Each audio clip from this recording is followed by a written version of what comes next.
Queridos, é um prazer poder servi-los da mesa do Senhor, do alimento do Senhor, que é a palavra de Deus. E a nossa mensagem de hoje, que vai abençoar o seu coração, ela tem como tema o agir invisível de Deus. O nosso texto básico, ele está em Eclesiastes, no capítulo 11, e no versículo 5, e diz assim: assim como tu não sabes qual o caminho do vento, nem como se formam os ossos no ventre da mulher grávida, assim também não sabes as obras de Deus, que faz todas as coisas. Inspirado pelo Espírito Santo, Salomão, ele nos revela algo sobre o agir de Deus. Ele diz que Deus age em todas as coisas. Ele diz que Deus opera em todas as coisas. E com todas as coisas ele quer realmente dizer isso. Deus está agindo em tudo. O agir de Deus nunca para, nunca é interrompido, independente das circunstâncias que você atravesse, independente do momento que você esteja passando. É importante que você saiba que Deus age em todas as coisas. No entanto, esse agir de Deus tem uma forma peculiar. É o que eu chamo de o agir invisível de Deus. Porque quando Salomão fala do agir de Deus, ele diz que nós não sabemos o caminho do vento. Ele diz que nós não sabemos como se formam os ossos no ventre da mulher grávida. E ele diz, assim também não sabes as obras de Deus que faz todas as coisas. O que nós precisamos reconhecer é que nem sempre saberemos, ou o que ele melhor quer expressar com essa mensagem, nem sempre entenderemos o agir de Deus. Ele fala sobre o caminho do vento. O vento tem o seu caminho, a sua direção. Apesar de muitas vezes mudar à medida que sopra, nós podemos ver as evidências do caminho do vento, da direção que ele sopra. Quando você, por exemplo, olha uma árvore balançando, quando você sente a brisa no seu rosto, você pode perceber a direção, mas os nossos olhos não veem o caminho do vento. Quando Salomão usa a expressão não sabes, ele na verdade está falando de um agir de Deus, ao comparar com essa ilustração, que nós na verdade não vemos com os nossos olhos naturais. Podemos até ter certeza da sua evidência, porque assim como não vemos o vento soprando, assim como não vemos o caminho que ele traça, nós também não vemos o agir de Deus. Mas como podemos ter evidências da brisa no nosso rosto, das árvores balançando, nós também podemos ter certezas e evidências do agir de Deus, mesmo quando nós não vemos isso.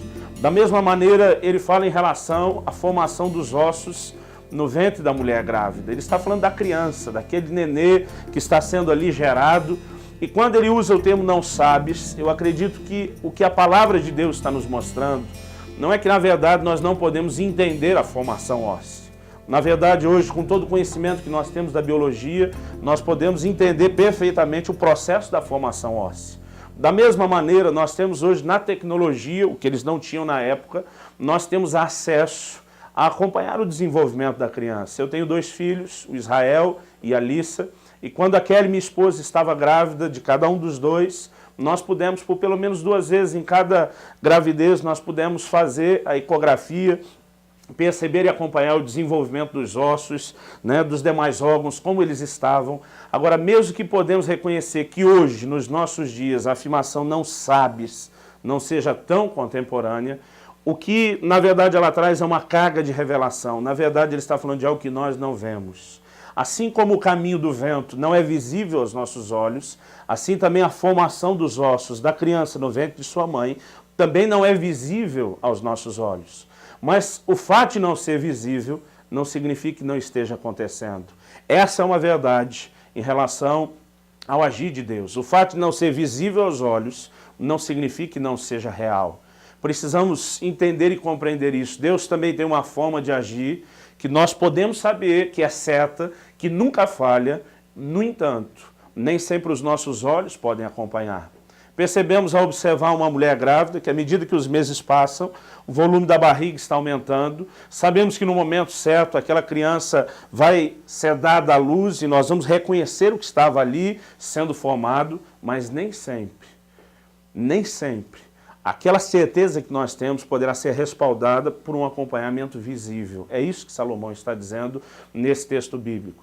Da mesma forma, vemos o vento soprando pelas suas evidências, mas nem sempre conseguimos acompanhar com os nossos olhos o caminho que ele faz. Essa é uma verdade sobre o agir de Deus. Deus age de uma forma que é invisível aos nossos olhos. E algo precisa mudar nesses dias sobre a maneira como olhamos o agir de Deus. Eu tenho visto e percebido muitas pessoas que eles querem colocar Deus dentro de uma caixinha. Eles querem limitar a ação de Deus. Eu tenho visto pregadores que entregam fórmulas. Se você agir dessa forma, Deus fará daquele jeito. Se você orar dessa maneira, Deus vai responder daquele outro. O que nós precisamos reconhecer é que Deus tem a sua própria forma de agir. Não somos nós que ditamos a maneira de Deus agir. Deus age à sua maneira e nós temos que não apenas aceitar, mas nós é que precisamos nos enquadrar. E o propósito dessa mensagem é te instruir que a forma de Deus agir não é visível aos nossos olhos. Você não pode olhar para a sua vida, para as suas circunstâncias, o momento que você está passando, talvez de dificuldade, talvez de crise, e achar que Deus não está agindo na sua vida por causa das circunstâncias. Quando nós olhamos para o agir de Deus, a revelação bíblica, o que nós estamos percebendo e o que está sendo afirmado aqui na palavra de Deus, é que o agir de Deus é invisível aos nossos olhos. Nesse exato momento, talvez você possa estar se sentindo abandonado, talvez você possa estar se sentindo desamparado, mas isso não significa que Deus não esteja ao seu lado. Na verdade, a Bíblia diz que todas as coisas cooperam para o bem daqueles que amam a Deus, daqueles que são chamados segundo o seu propósito. E quando a Bíblia afirma isso lá em Romanos 8, 29, ela está de fato trazendo uma verdade de Deus que o nosso coração precisa absorver. Deus está no controle. Deus está no comando.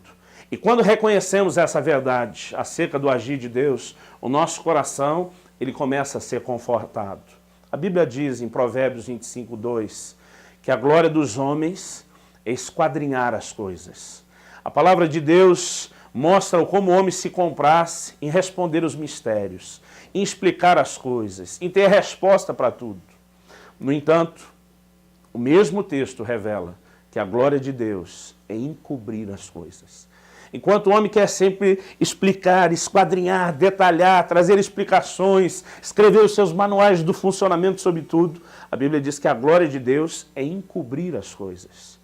Deus tem prazer em que o seu agir não possa ser esquadrinhado. Deus, de alguma forma, escolheu esse caminho. Deus decidiu estabelecer o que seria assim. E nós precisamos aceitar esse fato. O agir de Deus nem sempre pode ser percebido com os nossos olhos. Agora, a pergunta que talvez nós devamos fazer é: por que Deus age assim? Por que Deus escolheu agir de uma forma ou por meio desse caminho que nós chamamos de invisível aos nossos olhos? Porque Deus revela isso na sua palavra e faz questão que nós saibamos que Ele tem um agir que é invisível aos nossos olhos, que está fora do alcance da nossa vista, que não pode ser lido nas circunstâncias, nas evidências exteriores. Porque Deus age assim? Eu particularmente creio que são por duas razões. A primeira delas, toda a nossa relação com Deus é fundada na fé. A Bíblia diz no livro de Abacuque, repete isso no livro de Romanos, Paulo escrevendo aos Gálatas e depois também na carta aos Hebreus. Nós temos 4 afirmações bíblicas de que o justo viverá da sua fé. Toda a nossa relação com Deus, ela é baseada na fé. Na verdade, a Bíblia diz em Hebreus 11, no versículo 6, que sem fé é impossível agradar a Deus. A Bíblia mostra a necessidade de que nós tenhamos uma caminhada de fé.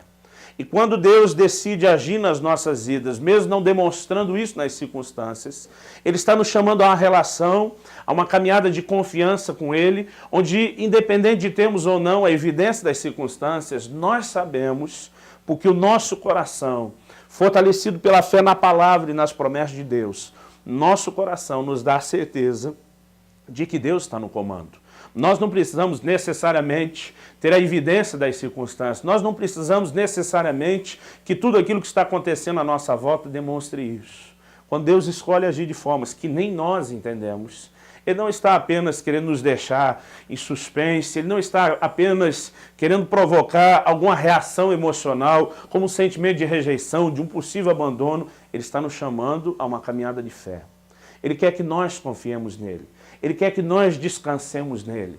E é muito importante entendermos isso, porque se não tivermos a compreensão devida, Satanás, o nosso inimigo, aquele que lança dados contra a nossa mente, aquele que muitas vezes tenta propagar o seu engano e a sua mentira, tentando nos desanimar, ele vai tentar usar as mesmas circunstâncias, onde nós estamos tentando procurar aquela leitura visível do agir de Deus, e ao não perceber, esse agir, porque não é visível aos nossos olhos em todo o tempo. Aliás, na maioria das vezes não é. Ao não percebermos, nós podemos ser vítimas de setas de engano de Satanás. Isso tem acontecido com muitas pessoas. Talvez isso esteja acontecendo com você. Talvez nesse exato momento a sua crise esteja te sugerindo isso, que Deus te abandonou, que Ele não está ao seu lado. Mas isso não é verdade. Deus escolheu agir de uma forma que é invisível aos nossos olhos, primeiro porque Ele nos chama para uma relação de fé. E o que é a fé? O apóstolo Paulo diz em 2 Coríntios, no capítulo 5, no versículo 7, visto que andamos por fé e não por vista. A caminhada de fé é justamente não andar por vista. A palavra de Deus diz no livro de Hebreus, no capítulo 11, no versículo 1, que a fé é a convicção das coisas que se esperam e a certeza das coisas que não se veem. Então, fé é certeza daquilo que não se vê. Andar por fé é não andar por vista. Logo, esse agir invisível de Deus nada mais, nada menos é do que Deus nos chamando a uma relação de fé e confiança com Ele. Nós precisamos descansar no fato de que Deus vai honrar as suas promessas.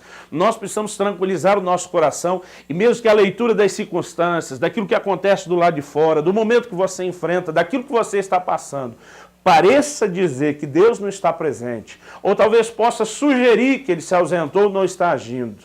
Na verdade, porque Ele diz que está, nós cremos que está, aceitamos isso e ponto final. E o propósito dessa mensagem é te chamar de volta a descansar em Deus, a confiar em Deus, a saber que Ele tem um compromisso com você. Jesus disse, eis que estou convosco todos os dias, até a consumação dos séculos. A palavra de Deus nos diz, revelando o coração de Deus, Ele diz, nunca te deixarei, nunca jamais te abandonarei. Deus jamais deixará de estar ao nosso lado, Ele jamais deixará de agir em nosso favor, mas por razões que não entendemos todas, Ele decidiu agir de uma forma que os nossos olhos não veem. A primeira razão que eu vejo, que eu entendo, não conheço, não entendo tudo, é que Ele nos chama a agir de fé. Mas a segunda razão, e na verdade eu quero gastar a maior parte do tempo nessa segunda razão que Deus tem me mostrado na palavra e Deus tem me ensinado. A segunda razão pela qual Ele decidiu agir de uma forma que os meus e os seus olhos não veem, é porque esse agir invisível não é só para deixar eu e você fora do controle, mas nós temos essa tendência de querer controlar a ação de Deus, o agir de Deus. Mas quando Ele escolheu essa caminhada de um agir invisível, Ele não estava apenas querendo tirar eu e você do controle das circunstâncias que queremos ter. Deus tinha também algo especial. Ele estava colocando Satanás, nosso adversário, também fora do controle. O agir de Deus é invisível não só aos nossos olhos, Deus age de uma forma que parece misteriosa não só para nós, mas nós precisamos reconhecer, à medida que caminhamos no entendimento da palavra, que o diabo também não consegue entender a forma de Deus agir. Isso é um fato. E nós podemos perceber nas Escrituras. A Bíblia diz em Isaías 55, nos versículos 8 e 9, que os caminhos de Deus são mais altos do que os nossos caminhos. A Bíblia diz ali que os pensamentos de Deus são mais altos que os nossos pensamentos. Então nós precisamos reconhecer que nossa mente não acompanha a mente de Deus. A sabedoria de Deus é chamada de uma sabedoria multiforme. Ela tem tantas formas que nós não conseguimos medir isso. E Deus, nessa sua grande sabedoria, essa sabedoria multiforme, Ele não só está acima da nossa capacidade de compreensão. A palavra de Deus diz em Deuteronômio 29, 29, que as coisas ocultas pertencem a Deus e as reveladas a nós e nossos filhos para sempre. Deus nos permite saber algumas coisas, que são chamadas as coisas reveladas. Mas a Escritura reconhece que Deus tem coisas ocultas que pertencem a Ele. Enquanto a glória do homem é esquadrinhar, de Deus é encobrir. Nós não entenderemos sempre o agir de Deus, o caminho de Deus, os pensamentos de Deus, porque estão bem acima, muito acima de nós.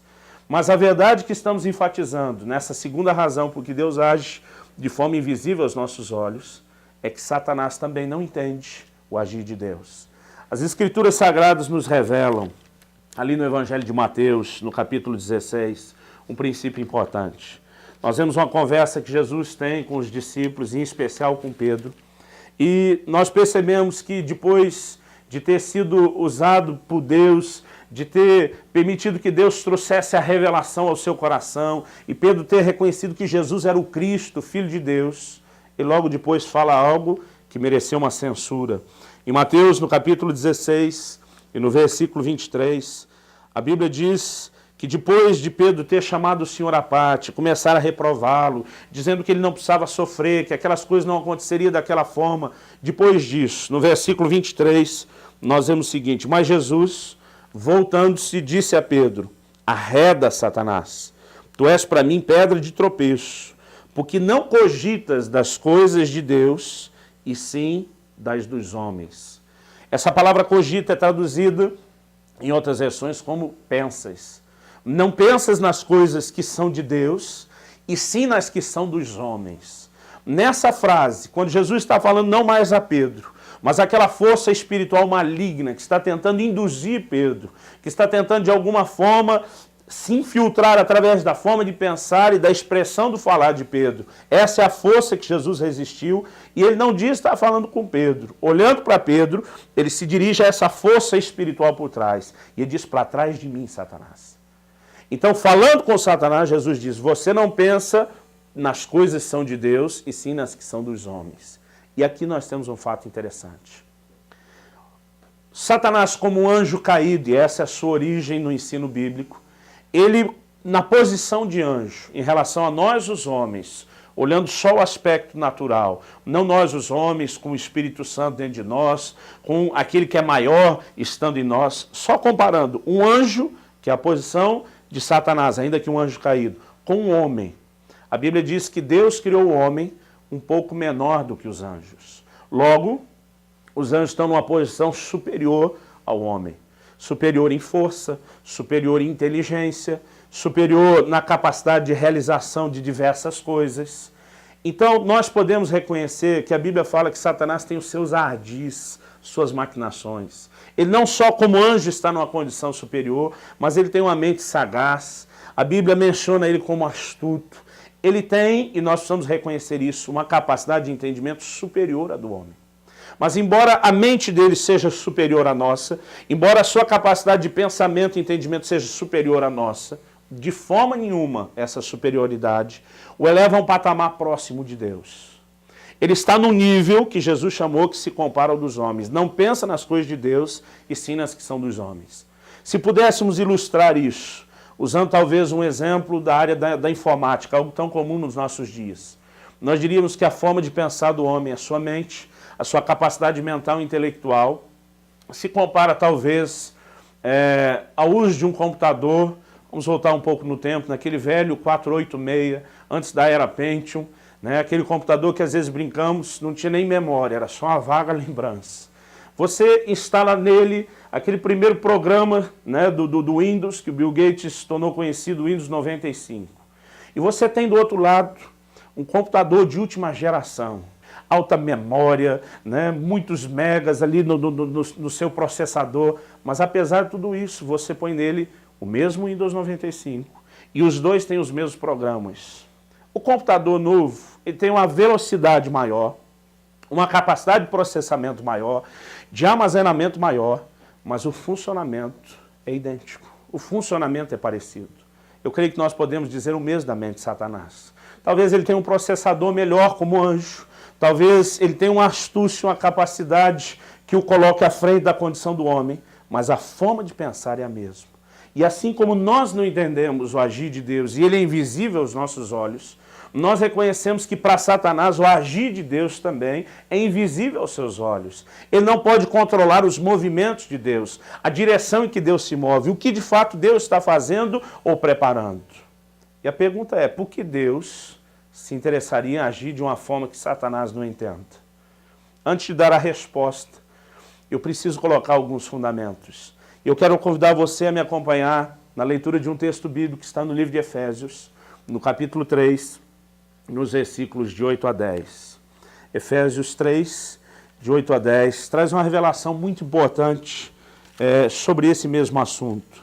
Nós lemos assim: a mim, o menor de todos os santos, me foi dada essa graça de pregar aos gentios o evangelho das insondáveis riquezas de Cristo e manifestar qual seja a dispensação do mistério, desde os séculos oculto em Deus, que criou todas as coisas, para que pela igreja a multiforme sabedoria de Deus se torne conhecida agora dos principados e potestades nas regiões celestiais, nos lugares celestiais. O que o apóstolo Paulo está dizendo?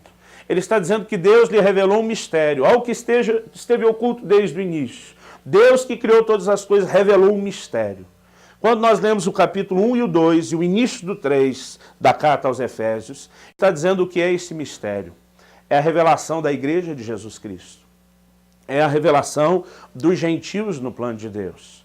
Ele diz que Deus guardou isso oculto e o revelou agora com um único propósito. O versículo 10 que lemos, ele está dizendo que o propósito era que Deus pudesse, pela igreja, essa igreja dos gentios, manifestar aos principados e potestades a sua multiforme sabedoria. Em outras palavras, quando Deus levantou a igreja dos gentios, ele estava mandando um recado aos principados, aos príncipes, potestades, poderes do reino das trevas, de como a sua sabedoria é multiforme. O que Deus estava fazendo? É muito importante você entender que a igreja, na versão que vivemos hoje, a igreja dos gentios, com o reino de Cristo no sentido espiritual estabelecido, isso não era claramente visto nas páginas do Velho Testamento. Quando você olha o Velho Testamento, você percebe que as promessas de um reino, elas normalmente tinham a leitura por parte dos judeus de um reino físico. Quando os próprios discípulos de Jesus se aproximam dele, eles estão com isso em mente. A mãe de Tiago e João, os filhos de Zebedeu, diz a Bíblia, procura Jesus e diz: Senhor, eu quero te pedir que quando te assentares no trono da tua glória, meus filhos possam sentar um à sua direita, outro à sua esquerda. Era quase o mesmo do que dizer: quando você for rei, quando você estiver no governo de tudo, e ela olhava um reinado físico. Eu quero que o Senhor conceda duas pastas importantes de ministério para meus filhos, que um possa ser ministro do planejamento e o outro ministro da fazenda. Ela estava pedindo que eles tenham um privilégio nesse reino. É tudo o que enxergavam.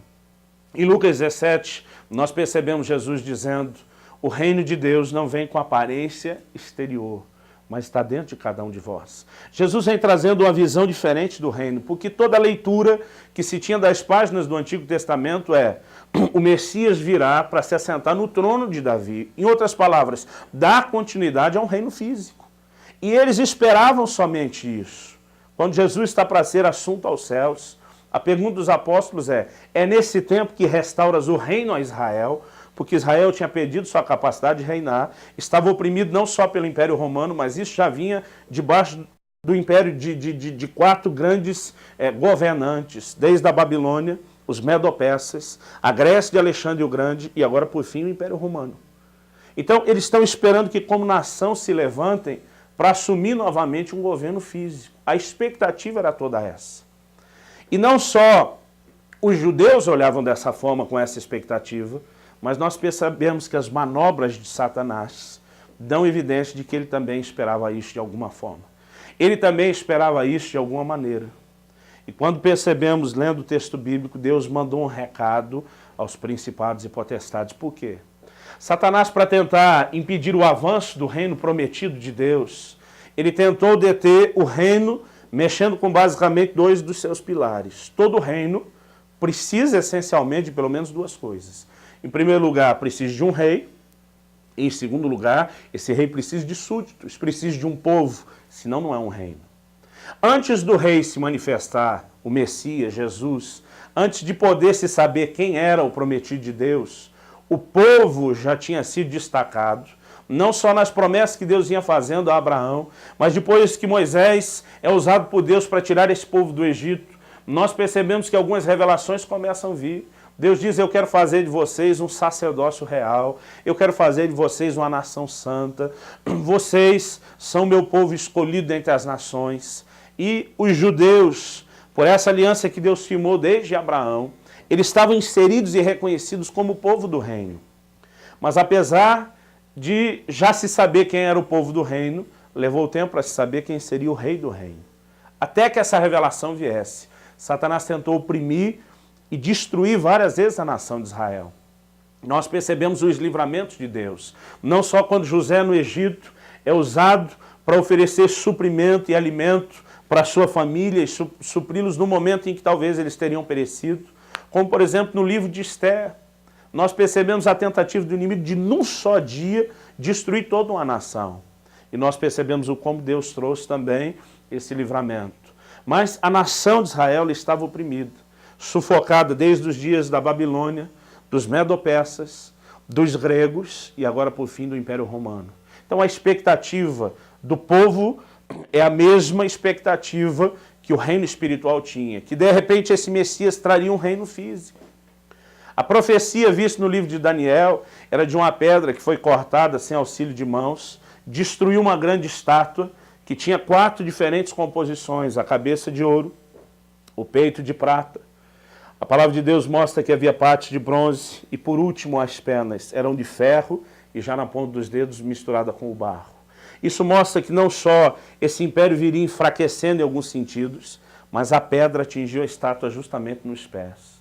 A profecia de Daniel era, nos dias do 4º grande império, Deus vai enviar uma pedra, que não só vai destruir os impérios, porque na visão ali de Daniel, o que nós percebemos é que essa estátua da visão dos 4 reinos se desfez e aquela pequena pedra se tornou uma grande montanha que encheu a terra.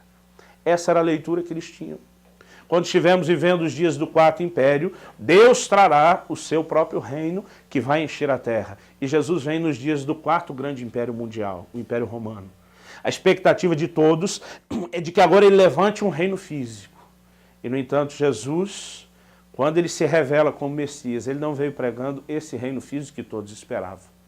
Ele veio, na verdade, trazendo a proposta de um reino espiritual a ser estabelecido no coração dos homens.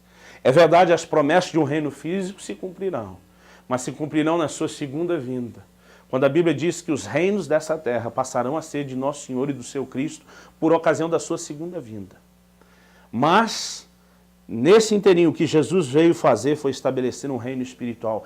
Esse era o mistério oculto que Paulo está dizendo. As pessoas não conseguiam ver e entender isso. Não só os homens não conseguiam entender isso. Não só os apóstolos precisaram do ensino de Jesus e de muita revelação do Espírito Santo. Mas o diabo não conseguia entender isso. Então o que o diabo fez?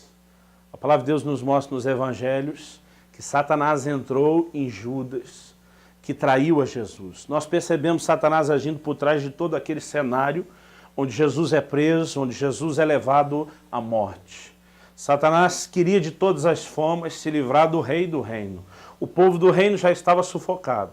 Se ele agora conseguisse se livrar do rei do reino, os seus intentos aos seus olhos se cumpririam, se estabeleceriam, e ele impediria com isso o avanço do reino de Deus. Então, Satanás empurra Jesus à cruz. Percebemos ele agindo na vida dos principais líderes de Israel, na vida de próprio Pilatos. Aquele julgamento de Jesus não foi um julgamento. Do ponto de vista jurídico, nós podemos dizer que aquele julgamento foi uma farsa. Ele foi forjado de noite, feito à sua maneira, de qualquer forma. Eles precisavam julgar Jesus e condená-lo à morte. Satanás está por trás disso. Ele achou que iria se livrar do rei do reino, e tendo já atado o povo do reino, ele impediria o avanço desse reino prometido por Deus. Mas o que aconteceu? A morte de Jesus não impediu o reino de se estabelecer, pelo contrário. Quando Deus o ressuscitou dentre os mortos, ele com isso completou o processo de redenção. A Bíblia diz, sem derramamento de sangue não há redenção de pecados, não há remissão de pecados. Era necessário que Jesus morresse. Satanás não sabia nem entendia o que de fato Jesus veio fazer ou realizar. Mas quando ele empurra Jesus à cruz, quando ele tenta matar o Filho de Deus para impedir o estabelecimento do reino, ele na verdade proporcionou que o reino de Deus sendo estabelecido no coração dos homens, nesse formato espiritual, acontecesse. Quando Satanás, empurrando Jesus à cruz, achando que se livraria do rei do reino, ao fazer isso, quando o diabo agiu dessa forma, por não entender o agir de Deus por trás de toda aquela situação, ele na verdade permitiu e propiciou que Jesus morresse por mim e por você. Nós percebemos algo interessante. Deus, nessa sua maneira de agir, que nós chamamos desse agir invisível aos nossos olhos, ele muitas vezes tem pregado peças em Satanás. Eu gosto de uma frase que eu ouvi em certa ocasião da irmã Valnice Milhomens. Ela diz que assim como nós usamos ratoeiras para pegar ratos, assim como precisamos desse tipo de armadilha, de isca para nos livrarmos dos ratos, Deus, por sua vez, tem sataneiras para Satanás. São circunstâncias como essa que nós vemos na Bíblia. Satanás achou que podia de alguma forma parar o avanço do reino de Deus, achou que podia matar o rei do reino, mas na verdade ele estava trabalhando para Deus. Quando achou que estaria se opondo, ele na verdade propiciou que a morte de Jesus acontecesse. E quando Jesus se levanta, quando ele ressuscita vitorioso, se cumpre algo tremendo. Ele toma das mãos de Satanás as chaves da morte e do inferno, como está escrito em Apocalipse 1. E ele não apenas vence a Satanás através da sua morte, mas pela sua morte e ressurreição, o reino de Deus foi estabelecido nos nossos corações. Quando o diabo entendeu o que ele tinha feito, era tarde. É nesse momento que aparece o povo do reino diferente do que Satanás está esperando. Enquanto ele esperava que os judeus, como nação, como povo, se levantassem para um reinado físico, Deus estava estabelecendo um reino espiritual e ele levanta como seu povo não a nação de Israel. A Bíblia diz que Jesus veio para o que era seu, mas os seus não receberam. E a Bíblia diz ali em João 12 que a todos quantos o receberam, Deus lhes deu o direito de serem chamados seus filhos. É nesse momento que nós, os gentios, entramos no plano de Deus e passamos a ser parte agora do povo do reino, a igreja. A igreja é o mistério de Deus, como Paulo está dizendo aqui aos Efésios, oculto desde os séculos. A igreja dos gentios não era vista, essa igreja gentílica, não era vista nas páginas do Velho Testamento, não como povo de Deus. O que nós percebemos é que realmente isso passa a estar claro, de que nós somos hoje o povo de Deus, o Israel de Deus. Essa revelação vem somente nas páginas do Novo Testamento. O apóstolo Paulo diz como Deus revelou aos seus santos, apóstolos e profetas. Essa era uma mensagem que não era vista, não era compreendida, nem pelos homens, nem pelos judeus que esperavam o reino, e nem por Satanás. Por isso Paulo diz que a igreja, ela foi a manifestação da multiforme sabedoria de Deus aos principados e potestades. Em outras palavras, Deus estava mandando um recado a Satanás, aos seus principados, às suas potestades, dizendo, vocês não podem entender a minha sabedoria. Deus estava denunciando o fato de que eles tinham caído numa sataneira. Deus estava mostrando que eles haviam sido pegos numa armadilha. Quando Satanás descobre o que aconteceu, já disse, isso é tarde. Agora a situação já aconteceu. Ele descobre quem é o povo de Deus, a igreja. Então ele se lança na sua resistência como adversário que é, tentando agora impedir a igreja como povo de Deus de avançar. Nós lemos nas páginas do Novo Testamento, ali no livro de Atos, que uma perseguição terrível se levanta contra a igreja. Satanás está por trás dessa resistência. Ele está movendo e provocando isso. Mas o que é essa perseguição que o diabo lançou contra a igreja, ainda tentando impedir o avanço do reino, fez? Nós lemos no livro de Atos que quando a perseguição veio, a igreja se espalhou. A Bíblia diz todos, exceto os apóstolos, fugiram por causa da perseguição. Lemos isso em Atos no capítulo 8, a partir do versículo 1. Quando essa perseguição veio e as pessoas começam a fugir dela, a Bíblia diz por onde passavam, eles agora iam anunciando a palavra de Deus. Nós vemos algo belo por trás disso. O Senhor Jesus tinha dado um mandamento claro à igreja. Recebereis poder ao descer sobre vós o Espírito Santo e sereis minhas testemunhas, tanto em Jerusalém, Judéia, Samaria, e ele diz até os confins da terra. Mas apesar da ordem ser clara de que eles não poderiam permanecer só em Jerusalém, de que eles tinham que testemunhar além dos limites da sua cidade, de que eles deviam fazer isso na Judéia, Samaria e, por fim, em toda a terra, de alguma forma ou por alguma razão que não entendemos, a igreja permaneceu acomodada. Eles permanecem em Jerusalém, não há uma extensão, não há uma expansão do que podemos dizer do avanço do reino, eles estão acomodados. Mas quando a perseguição vem, suscitada por Satanás, levantada pelo reino das trevas, algo interessante acontece.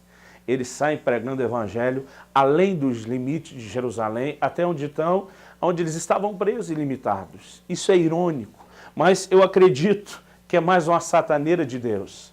Enquanto o diabo consegue alguma permissão que não entendemos para levantar alta perseguição contra a igreja, manifestar sua fúria contra ela, ele novamente acabou contribuindo a um plano e a um propósito de Deus.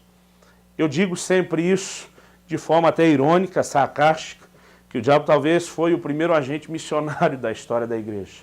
Quando a igreja estava acomodada sem pregar o evangelho, ele, tentando através da perseguição anular a fé, impedir o avanço do reino, novamente contribuiu para que o reino de Deus fosse propagado. Nós precisamos entender algo. Temos um adversário? Sim. Devemos ignorar o seu poder e a sua força? Não. O apóstolo Paulo diz, não ignoramos os seus ardis, não podemos. Agora eu creio que nós como igreja temos caído num outro erro. Nós temos ido para um outro extremo. Esse extremo é achar que nosso inimigo é mais forte do que o que na verdade ele é.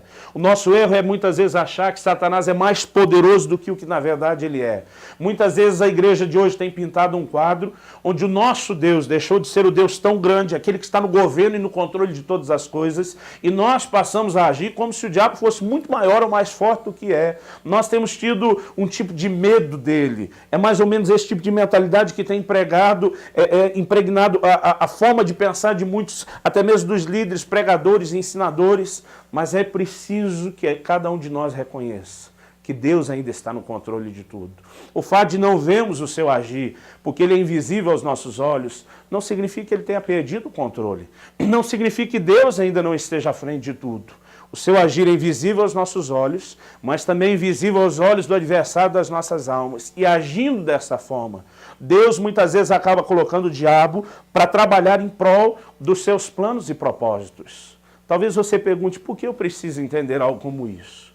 Por que uma verdade como essa pode ser importante para mim? Eu nunca achei que pudesse ser importante para a minha vida, até que eu passei por uma experiência onde o entendimento dessas coisas realmente me levaram a um outro lugar na minha vida em Deus. Mas antes de falar dessa minha experiência, do meu testemunho, eu quero que você compreenda que nós temos na Bíblia vários textos que são o que eu chamo de permissões divinas para ações satânicas. Sim, permissões de Deus para ações de Satanás contra a vida de alguns servos de Deus. Durante muito tempo, algumas dessas afirmações bíblicas me deixaram confuso. Eu, particularmente, não gostava muito de ler o livro de Jó. Dizem que Martinho Lutero, o grande reformador, ao trazer a verdade da justificação pela fé e não por obras no seu tempo, que ele se incomodava com o livro de Tiago, onde Tiago diz que a fé deve ser acompanhada por obras. Alguns dizem que ele tentou até tirar o livro de Tiago da Bíblia. Eu não sei se essa afirmação é de fato ou não verdadeira, mas o mesmo tipo de incômodo que Lutero tinha com o livro de Tiago, eu muitas vezes tinha com o livro de Jó. Eu olhava para aquela mensagem dizendo que Deus autorizou Satanás a tocar a vida de Jó, a família de Jó, os bens de Jó, a saúde de Jó, e me era difícil entender isso. Durante muito tempo eu tentei explicar essa situação. Provérbios 25 diz, a glória dos homens é esquadrinhar as coisas. Nós gostamos de dar respostas. E eu fiz parte de uma escola que coloca toda a responsabilidade sobre Jó. Tudo o que aconteceu foi culpa de Jó. Usando aquele texto quando Jó diz, o que eu temia me sobreveio, o que eu receava me aconteceu. Eu acredito que de fato o medo é uma fé negativa, ele é uma porta aberta para a ação de Satanás. Mas se nós formos ser sinceros, analisando o livro de Jó, não podemos dizer que o que aconteceu com Jó foi culpa dele. Foi por causa do seu medo, foi por causa de um erro dele. Porque Deus, quando tem uma conversa com Satanás no início do livro e pergunta de onde vem Satanás, e o diabo responde rodear a terra e passear por ela, Deus pergunta, viste o meu servo Jó? Não há homem íntegro e irrepreensível como ele em toda a terra. O que significa a palavra irrepreensível? Alguém que não pode ser repreendido de nada. Deus naquele momento não tem nenhuma queixa contra Jó. Deus não está dizendo, Jó é um sujeito bom, ele realmente me ama, mas ele tem um problema sério com o medo, e infelizmente por causa do medo dele eu não vou poder protegê-lo porque ele está se expondo e você, diabo, então pode entrar por causa disso. Deus chama Jó de irrepreensível. Eu não tenho explicações para o fato de realmente, porque em momentos como esse, uma permissão divina pode ser dada para uma ação satânica. Mas eu deixei de tentar explicar tudo. Eu deixei de tentar ilatar a revelação bíblica do jeito só que nós queremos. E eu passei a entender que muitas vezes Deus pode permitir algo assim. Mas qual foi o desfecho da história de Jó? Satanás, ele não quer tocar os bens de alguém, o dinheiro de alguém, a família de alguém ou a saúde de alguém, visando só isso. Ele de fato é o ladrão que veio para roubar, matar e destruir, como diz a Bíblia. Mas o que ele quer roubar? Durante muito tempo eu dizia, Satanás quer roubar o seu dinheiro, quer roubar a sua saúde, quer roubar a sua família, mas será que é isso que ele quer roubar? Não, é mais do que isso. Na verdade, a palavra de Deus nos mostra que esses são meios que ele usa para tentar alcançar um fim. O que ele quer roubar, na verdade, é a sua fé, é a sua relação com Deus. A sua intimidade com Deus, a sua comunhão com Ele, a sua fidelidade ao Senhor é o motivo do desgosto de Satanás. E o que ele quer é, na verdade, te afastar de Deus. Agora, ele sabe que não pode tocar na sua vida, ele sabe que não pode te arrancar das mãos do Senhor Jesus, do colo de Deus. Jesus declarou, as minhas ovelhas, ninguém pode arrebatá-las da minha mão. No colo do Senhor Jesus nós estamos seguros, nós estamos protegidos. E o diabo sabe que não pode nos tirar de lá. Mas ele também sabe algo importante. O quê? Deus não nos obriga a ficar no colo dele. Deus nos deu um direito de escolha, o livre-arbítrio, a capacidade de autodeterminação. E no momento que nós queremos, nós podemos descer desse colo. E ele não vai nos impedir. Então qual é o jogo de Satanás? Ele não pode nos tirar do colo de Deus. Mas sabe que nós podemos descer desse colo a hora que nós queremos. Ele vai tentar usar do engano para de alguma forma ferir e decepcionar o nosso coração para com Deus, para através disso tentar fazer com que nós desçamos do colo de Deus. É aí que ele se aproveita. É quando você desceu, é quando você está exposto, é quando você está distante, que ele vai tentar abocanhá-lo, ou como diz a mensagem bíblica lá no livro de 1 Pedro, é quando ele vai tentar tragá-lo.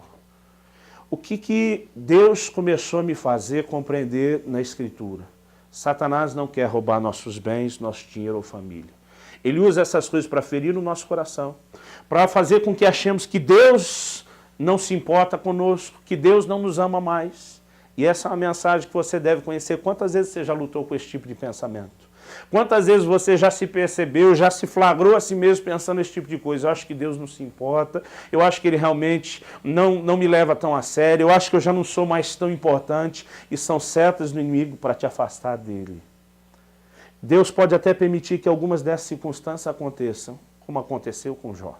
Mas qual é o desfecho da história? Nós vemos Jó fazendo uma afirmação surpreendente. O fim do livro de Jó nos mostra Jó dizendo a Deus, antes eu te conhecia só de ouvir falar, mas agora os meus olhos te veem. Jó entra num patamar de relação com Deus extraordinário. Enquanto Satanás achava que Jó deixaria de Deus por ter pedido todas as suas coisas, que ele se revoltaria contra Deus, Jó demonstra uma fidelidade extraordinária. A sua mulher chega e diz para ele, você ainda teme a Deus? Amaldiçoa seu Deus e morre. E muitas pessoas são assim. Deus é totalmente descartável nas suas vidas se as coisas não estiverem do jeito que eles querem.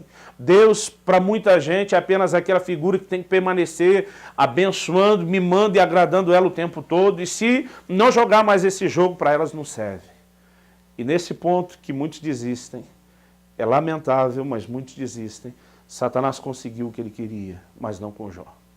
Quando a sua mulher diz amaldiçoa seu Deus e morre, ele fala para ela, eu brinco que muito marido gostaria de dizer para sua esposa, você fala como uma louca. Ele diz o seguinte, ainda que ele me mate, eu o louvarei. Em outra oportunidade ele diz, eu sei que o meu Redentor vive e que por fim ele há de se levantar sobre a terra. É como se Jó desabafasse o seguinte, eu não sei onde ele está, mas ele vai se levantar, ele vai assumir o seu posto, ele vai me defender, ele vai fazer algo a meu respeito. O que nós aprendemos com o livro de Jó. Mesmo quando Deus dá suas permissões para que Satanás faça algo, a situação não saiu do controle. Romanos 8:29 diz, todas as coisas contribuem para o bem daqueles que amam a Deus e são chamados segundo o seu propósito. É muito importante que agora, nesse momento, no seu coração, você saiba disso. Que você deixe o Espírito Santo testificar essa verdade no seu coração. Todas as coisas que você tem passado, enfrentado e vivido, muitas delas não foi Deus que decidiu. Você fez as suas escolhas, você errou, mas ainda assim para Deus nenhuma situação é perdida, tudo é reciclável. Ele tem o poder de fazer com que todas as coisas concorram, contribuam junto para o seu próprio bem. A para o bem daqueles que são chamados segundo o seu propósito. Nós temos um Deus que ainda está no controle de todas as coisas. Nós temos um Deus soberano e é tempo da igreja voltar a proclamar essa mensagem. É tempo de voltarmos a falarmos sobre a soberania de Deus, sobre a providência de Deus, sobre o cuidado de Deus nas nossas vidas. Satanás não está no controle. Ele muitas vezes recebe permissões, e eu estou dizendo daquelas permissões da nossa vida fazer algo que nós não demos. Você, através do pecado, da desobediência da palavra de Deus, da negligência espiritual, da falta de se posicionar de acordo com o que a palavra de Deus ensina, você pode estar dando lugar ao diabo. A Bíblia diz isso. Não deis lugar ao diabo.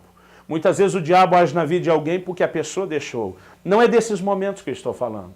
Eu estou falando daqueles momentos em que você sabe que você está andando na verdade, você sabe que não está em pecado, você sabe que não voltou as costas para Deus, você sabe que, como Jó, você está vivendo um momento irrepreensível. Mas ainda assim, parece que Satanás conseguiu furar o bloqueio, o muro de proteção. O diabo sabe que é um muro de proteção à nossa volta. Em João 10, ele menciona isso para Deus. Você o cercou com um muro de proteção, com uma sebe. Nós temos uma proteção. Esse muro de proteção, ele é frágil de dentro para fora. Você pode rompê-lo, quebrá-lo através de uma brecha. Mas de fora para dentro, Satanás não pode quebrá-lo. E a única forma do inimigo conseguir tocar alguém, ou é por uma permissão nossa, ou por uma permissão de Deus. O contexto dessa mensagem fala não de quando você deu lugar ao diabo, mas de quando muitas vezes Deus permite algo. E a Bíblia tem exemplos assim. Quer você goste disso, quer não, quer isso te alegre ou incomode, a Bíblia tem exemplos assim. Em Lucas 22, ali no versículo 31 e 32, nós vemos uma conversa de Jesus com Pedro. Essa conversa, essa abordagem de Jesus com Pedro é assim. Ele diz: Simão, Simão, Satanás pediu para te peneirar como se peneira o trigo. Em outras palavras, Jesus está dizendo, ele quer ver o que é que sobra aí. O que passa na peneira, o que fica. E talvez, pelo menos eu no lugar de Pedro esperaria isso. Talvez enquanto Pedro está esperando que Jesus diga, mas eu proibi, eu não permiti. Eu falei para ele, não tem conversa. Não foi isso que Jesus disse. Jesus olha para Pedro e diz, Simão, eu roguei por ti, para que a tua fé não desfaleça. E tu, quando te converteres, depois dessa peneirada, fortalece os teus irmãos. É surpreendente, mas o que nós percebemos nessa história é justamente isso. Jesus não está dizendo para Pedro, ora, jejua, faz batalha espiritual, usa a autoridade do crente, usa o nome de Jesus. Ele diz, o diabo pediu, e quando ele diz, eu roguei por ti, ele está dizendo, e eu permiti. Em outras palavras, vai acontecer. Você vai passar na peneira, Pedro. Mas eu roguei por você. Eu não estou deixando você desamparado, eu não estou deixando você sozinho, você não está abandonado e você vai vencer, Pedro. Assim como vemos Jó emergindo ao fim daquela experiência com uma nova força no seu relacionamento com Deus, Jesus está dizendo para Pedro, você também vai se converter. E ao se converter, fortaleça os seus irmãos. Permissões divinas para ações satânicas. O mesmo vemos em Apocalipse 2:10. Numa das cartas às igrejas da Ásia, na carta mais especificamente à igreja de Esmina, nós vemos ali no capítulo 2, no versículo 10 de Apocalipse, o Senhor dizendo assim, o diabo há de se levantar contra vós. Ele vai lançar alguns de vocês na prisão, vocês vão ter tribulações de 10 dias. Pense bem, é o Senhor Jesus dizendo isso. O diabo vai se levantar contra vocês. Ele vai colocar alguns de vocês na tribulação, muitos de vocês vão ser presos. A tribulação vão ser 10 dias, e 10 dias ali, querido, não era um tempo específico, literal. 10 na Bíblia é um número de prova. Quando você olha a história da igreja de Esmina, essa tribulação durou bem mais que 10 dias. Por que Jesus chegaria para alguém dizendo, o diabo vai levantar contra? Mas ele não está dizendo, eu impedi, e ele nem está dizendo a essas pessoas, se levantem vocês contra. Ele também não diz, ora, jejua, faz batalha espiritual, usa a autoridade do crente. Qual o conselho de Jesus? No mesmo versículo ele diz, ser fiel até a morte. Se for o caso, morra por mim, mas não volte atrás. Ele diz, e eu te darei a coroa da vida. Algo que nós precisamos entender. Satanás não é assim tão forte como nós muitas vezes pintamos. Em Apocalipse 20, a Bíblia diz que um anjo descerá do céu, vai colocá-lo numa cadeia durante 1000 anos. Depois, diz a Bíblia, é necessário que ele seja solto por um pouco de tempo. Ou seja, um anjo vai ser suficiente para prender Satanás. Não vamos precisar de todos os exércitos celestiais, de todos os anjos num grande esforço para tentar acorrentá-lo. A Bíblia diz, um anjo forte descerá e prenderá Satanás no tempo devido, no tempo certo. Ele será tirado de circulação, porque atualmente ele o faz com a permissão de Deus. Mas vai ser tirado de circulação, diz a Bíblia, por 1000 anos, mas ao fim deles importa. É necessário que seja solto por um pouco de tempo, porque ele vai fazer mais um servicinho para Deus. Ele não trabalha para Deus porque queira, ele não é empregado de Deus, mas na sua tentativa de destruir as pessoas, Satanás cai nas sataneiras de Deus. Deus acaba pregando peças nele. E faz com que a sua própria fúria contra o povo de Deus, muitas vezes, permita com que Deus faça algo mais na nossa vida. É por isso que Martim Lutero, o grande reformador, fez uma afirmação, uma frase que para mim é especial. Ele diz, o diabo é o diabo de Deus. Em outras palavras, apesar de tudo que ele tenta contra nós, porque servimos a um Deus de um agir invisível aos nossos olhos, e Deus faz isso não só nos chamando a descansar no cuidado dele, mas ele faz isso também para pregar peças no nosso adversário, no inimigo das nossas almas. Esse Deus de um agir invisível acaba colocando Satanás para trabalhar para ele. Porque é importante trazer essa mensagem a você. É hora de você confiar e descansar mais em Deus. Mesmo que você não esteja entendendo aquilo que está acontecendo à sua volta, nas circunstâncias, mesmo que você não esteja entendendo as suas crises, o momento que você passa, mesmo que você não entenda essas circunstâncias de um aparente abandono de Deus, é preciso que você saiba que Deus está no controle, que Ele não só ainda ama você e vai amar sempre você, mas Ele está no controle, Ele está cuidando da sua vida. Ele vai fazer com que todas as coisas contribuam para o seu bem. Mesmo que você não consiga ler, enxergar ou visualizar o agir de Deus nas circunstâncias, isso não significa que Ele não está agindo. Ele está no controle. Satanás é como um cachorro na coleira. Ele só vai até onde o tamanho da corrente permite. Ele não poderá ir além disso. E é importante que você saiba que Deus pode colocá-lo para servir aos propósitos divinos, ainda que ele não queira, ainda que Satanás se mova em revolta, em ira contra nós. Deus, na sua grandeza, pode colocá-lo a servir os seus propósitos. É um momento como esse que nós vemos na Bíblia, Paulo dizendo, para que a multiforme sabedoria de Deus seja manifestada aos principados e potestades nas regiões celestiais. Eu quero finalizar contando uma experiência, um testemunho importante. No ano de 93, mais especificamente no dia 23 de agosto, eu sofri um acidente de carro. Eu já estava há praticamente 2 anos no ministério, em tempo integral, pregando, viajando muito. Fazíamos na nossa agenda, em média, 2 a 3 cidades por semana. E nesse momento de ministério, eu estava vivendo uma total entrega. Eu abri mão de sonhos, eu abri mão de muitas coisas. Eu não estava apenas doando a minha vida, mas todos os recursos que levantávamos, através dos trabalhos que fazíamos, dos materiais que vendíamos, nós revertimos integralmente ao ministério. Eu estava vivendo um momento de uma entrega e rendição completa ao Senhor. Horas de oração todos os dias, muito envolvimento com a palavra, jejuns prolongados, mas no auge da minha relação com Deus, eu passei por esse acidente de carro, indo de São Paulo a Curitiba, na rodovia Regis Bittencourt, na época era chamada Rodovia da Morte, e esse acidente me gerou uma crise. Eu me senti por trás daquele cenário desamparado, eu me senti abandonado por Deus. Na verdade, o fato de eu estar vivo hoje foi um milagre.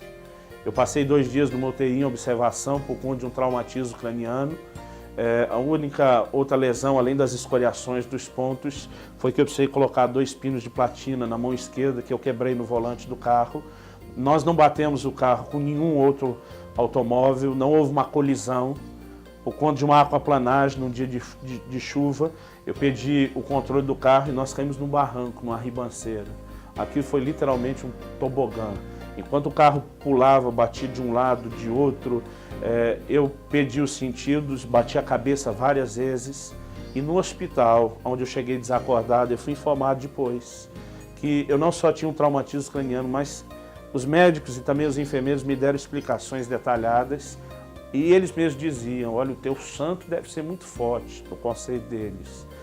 Nós sabemos só Jesus é o único que pode ser chamado de santo. Ele dizia, alguém lá em cima vela por você. Me explicaram que o local onde eu bati a cabeça realmente com força, com intensidade, foi o local da fonte aqui do lado esquerdo. E eles disseram pelo tipo de pancada, pelos resultados que estavam nas mãos deles, da tomografia, né? Eu li aquilo. Dificuldade para distinguir entre massa branca e cinzenta, lesões nas partes moles. Ele foi me mostrando o resultado. E ele disse, por onde você, o local onde você bateu. E pelo resultado que nós temos aqui, isso era para ter sido fatal, era para você estar morto. Ele disse, alguém vela por você. Os enfermeiros me disseram que na cirurgia que foi feita, eles tiveram que reconstituir a minha pálpebra esquerda, porque ela rasgou até mais da metade. E eles, acostumados, experientes em atender as pessoas que ocorriam nos acidentes, diziam, nós nunca vimos alguém rasgar dessa forma essa pele sem que fosse tocado o globo ocular. Era para você ter perdido a vista, era para você ter perdido o olho. Eles diziam, isso é um milagre. Por mais que as pessoas, olhando o carro, tudo que eu passei, dissessem, é um milagre, Deus te poupou, o meu coração doía. Eu me sentia abandonado por Deus. Eu pensava no meu coração, milagre por milagre, porque Deus não arrumou o carro lá em cima na estrada. Porque esperar eu cair, perder tudo que eu tinha acabado de trocar de carro, estava ainda sem seguro. Não só perdi o carro, não só houve a perda total do automóvel, mas eu perdi tudo que estava dentro do carro, que na época era toda a nossa mudança do ministério. Roubaram todas as nossas malas. Tudo que eu tinha naquele momento, eu perdi. Junto com isso, várias outras áreas da minha vida vinham sofrendo abalos, ruindo. E eu me sentia desamparado por Deus. Eu entrei numa crise que eu não tenho palavras para descrever. Por mais que com a minha mente eu dissesse, Deus é justo, Deus não falha nunca, Deus é fiel, é o que está escrito na palavra, eu sei, as minhas emoções não conseguiam aceitar aquilo. Eu passei por uma crise profunda. Durante mais de um ano eu questionei Deus. Eu pedi respostas de Deus. Eu dizia, Deus, eu sei que aquele acidente foi uma tentativa do diabo de me ferir, destruir. Mas eu dizia, por que você permitiu? Eu não dei brecha, eu não estou vivendo em pecado. Eu dizia para Deus, eu nunca orei tanto por uma viagem como por aquela. Aliás, nós não orávamos só pela viagem, nós orávamos a viagem toda. E no meu coração havia dor de não ter respostas. Mas a resposta veio, um ano e pouco depois. Eu acredito que ela veio como uma exceção, não como regra.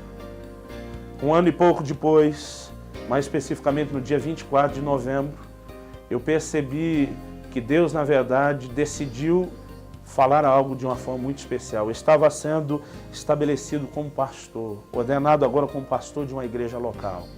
Havíamos deixado as viagens, alguns meses depois daquele acidente, começamos a ajudar um grupo, uma igreja que estava se formando na cidade de Guarapuava, no interior do Paraná, por onde eu permaneci 9 anos pastoreando. E naquele momento da nossa ordenação, passamos por uma ministração profética. Um dos nossos pastores, pastor Francisco, no nome de Deus, ele teve uma experiência em comum. Na verdade, Deus abriu os seus olhos, ele teve o que eu chamo de uma visão aberta. Um anjo de Deus apareceu para ele, no momento em que eu estava ajoelhado para receber a oração de mãos, a imposição de mãos dos pastores. Um anjo de Deus apareceu diante dele, ele o viu como você está me vendo, ele o ouviu como você está me ouvindo. Foi uma experiência no estilo daquelas que você vê narrada na Bíblia.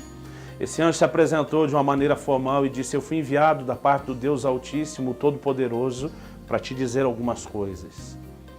Dirigindo-se ao pastor Francisco, ele disse o seguinte, você tem uma preocupação muito grande com esses ministérios, nos apontou, nós estávamos em 3 pastores, e disse, mas o Senhor quer que você saiba que eles estão no lugar certo, na hora certa, fazendo a coisa certa, e que você deve tranquilizar seu coração, porque eles estão nas mãos do Senhor.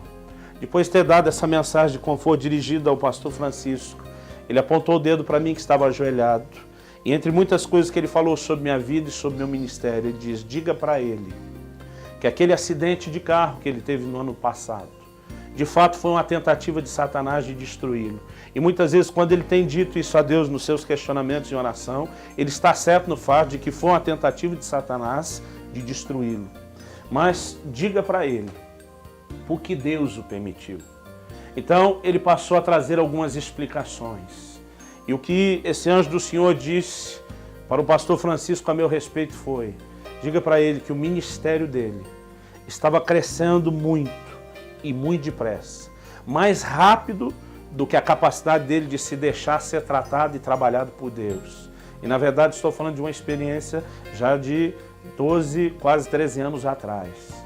E de fato, no meu ministério as coisas começaram a acontecer muito cedo. Com 18 anos de idade, eu estava em tempo integral, viajando, pregando, não apenas em igrejas e grandes auditórios, mas vendo o mover de Deus, sinais, prodígios, milagres.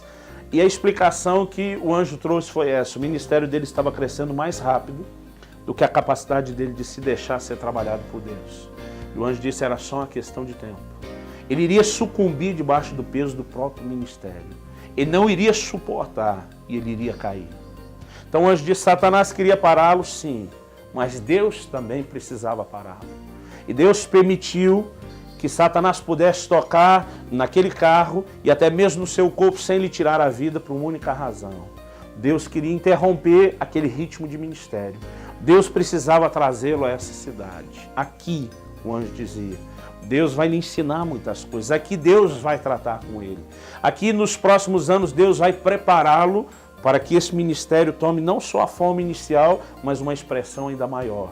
Então, no momento certo, quando ele estiver pronto, Deus vai liberá-lo para abençoar essa nação e para tocar outras nações. E aquela explicação, talvez se não tivesse vindo de uma forma tão contundente, talvez eu não tivesse me rendido a ela. Mas até hoje, todas as vezes que eu falo dela, e não são poucas vezes, eu sinto meu coração apertado. Na verdade, eu sinto vergonha. Porque durante o tempo em que eu estava em crise, muitas vezes no meu coração, eu não tive coragem de dizer isso para Deus. Mas eu me permitia sentir, eu me permitia pensar. Era como se no meu coração estivesse dizendo: Deus, você foi injusto comigo. Você me abandonou no momento que eu precisava de você. Você me deixou exposto para ser tocado pelo diabo naquele acidente. E a minha mente foi bombardeada por tantas setas do inimigo que eu acabei acolhendo. E no meu coração, muitas vezes, eu julguei Deus, como se Ele tivesse me desamparado, como se Ele não estivesse ao meu lado. Mas um ano e pouco depois, Deus envia um anjo para trazer uma explicação como a que trouxe, mostrando que no momento em que eu me sentia mais abandonado, no momento em que eu me sentia mais desamparado por Deus, na verdade, Ele estava cuidando de mim. E com o coração doído, cada vez que eu toco nesse assunto, eu luto para me conter e não chorar. Eu preciso dizer a você que muitas vezes você tem pecado no seu coração. Quando você murmura, quando você reclama, quando você cede ao desânimo, quando você faz uma leitura das circunstâncias, procurando a evidência do agir de Deus nas circunstâncias, e você não vai encontrar nunca, porque Deus age de uma forma invisível aos nossos olhos. A Bíblia diz: assim como não sabes o caminho do vento, nem como se formos ossos no ventre da mulher grávida, assim não sabes as obras de Deus que faz todas as coisas. O agir de Deus não pode ser acompanhado pelos nossos olhos, mas ele é um fato. Não se sinta desamparado por Deus quando você não entender as circunstâncias. José também não entendia. Vendido pelos seus irmãos como escravo, foi para a cadeia, mas a Bíblia diz o tempo todo: mas Deus era com ele no momento certo. Ele foi levantado e promovido por Deus. Eu quero te dizer, as suas circunstâncias vão mudar. E no fim você vai descobrir que há um Deus por trás, controlando todas as coisas. Você vai reconhecer a verdade bíblica de que todas as coisas cooperam para o bem daqueles que amam a Deus. O que Deus me ensinou na minha experiência. Eu não entendi o que estava acontecendo. Eu não conseguia enxergar o agir de Deus numa experiência trágica como aquele acidente. Não foram as perdas naturais. A minha maior dor foi a crise emocional. Foi no íntimo, não entender onde Deus estava. Mas Deus me ensinou que mesmo quando não enxergamos Ele presente, Ele jamais deixa de estar conosco. E o melhor, Ele não só está conosco, mas Ele está cuidando de nós. Eu gosto muito de um poema que ficou muito conhecido no nosso país, chamado Pegadas na Areia. Ele fala de uma caminhada na praia, onde quando ele olha para trás, ele vê não só o seu rastro de pegadas, mas um segundo rastro de pegadas. E ele reconhece que as pegadas daquele acompanhante invisível era Deus ao seu lado. Mas ele se pergunta por que nos momentos de maior dificuldade da sua vida, ele só via um rastro de pegadas e não dois. E aquele questionamento é o desabafo de alguém que se sentia abandonado. Era uma forma de dizer: Deus, onde você estava no momento mais difícil? Mas Deus explica para ele, dizendo: não, filho, o rastro que você viu não são os seus, tendo os meus sumido, é o oposto. O rastro que você viu são os meus. Nos momentos mais difíceis, eu estava te carregando no colo. Eu gosto desse poema porque ele reflete uma verdade bíblica. Muitas vezes nós achamos que na hora difícil Deus se ausentou. É o momento em que Ele está mais presente. É um momento onde Ele nunca vai te abandonar. E eu quero te desafiar a voltar a confiar cegamente no Deus de um agir invisível. A voltar a confiar cegamente naquele que faz com que todas as coisas contribuam para o bem daqueles que amam a Deus. E nesse momento, eu quero abençoar você. Eu quero orar por você. E eu quero pedir que o Espírito Santo te envolva e ministre o seu coração. Pai, eu oro pelos meus irmãos e irmãs, por aqueles que me assistem agora. Eu sei que no reino do Espírito não há distância e essa mensagem, essa oração não estão presas ao tempo. Por isso eu te clamo, Senhor. Eu clamo em nome de Jesus Cristo que o Espírito Santo, o Consolador, envolva o coração de cada um deles. Eu oro que o poder da Tua presença os visite de uma forma sobrenatural agora. Eu oro que todo engano de Satanás, toda a venda que foi colocada sobre os seus olhos caia por terra e que eles sejam visitados pelo poder da Tua presença, que eles sejam inundados por uma certeza de que o Senhor está no controle, de que o Senhor está no comando, de que o Senhor é o Deus que ainda diz: não te deixarei, nunca jamais te desampararei. Eu quero te pedir que neste momento, a medida de fé seja vivificada no coração desses meus irmãos e irmãs. E eles sejam fortalecidos para um caminhar de confiança renovado diante de Ti. Senhor, eu oro por uma nova geração que se levante não como a mulher de Jó. Quando não percebe mais a evidência de Deus nas circunstâncias, começa a querer desistir dele, a blasfemar. Senhor, eu oro neste momento por uma geração de pessoas, de homens e mulheres de Deus como Jó, que digam: ainda que ele me mate, eu louvarei. Eu posso não entender por que isso está acontecendo, eu posso não entender por que ele permitiu, mas eu tenho certeza que se ele está permitindo, ele tem uma boa razão. Eu oro por uma geração, ó Deus, que volte a confiar na Tua soberania e na Tua grandeza, e que entenda que aquele que está em nós ainda é maior do que aquele que está no mundo. Senhor, transmite essa convicção agora aos meus irmãos e irmãs. É a minha oração em nome de Jesus. Amém. E que Deus te abençoe ricamente.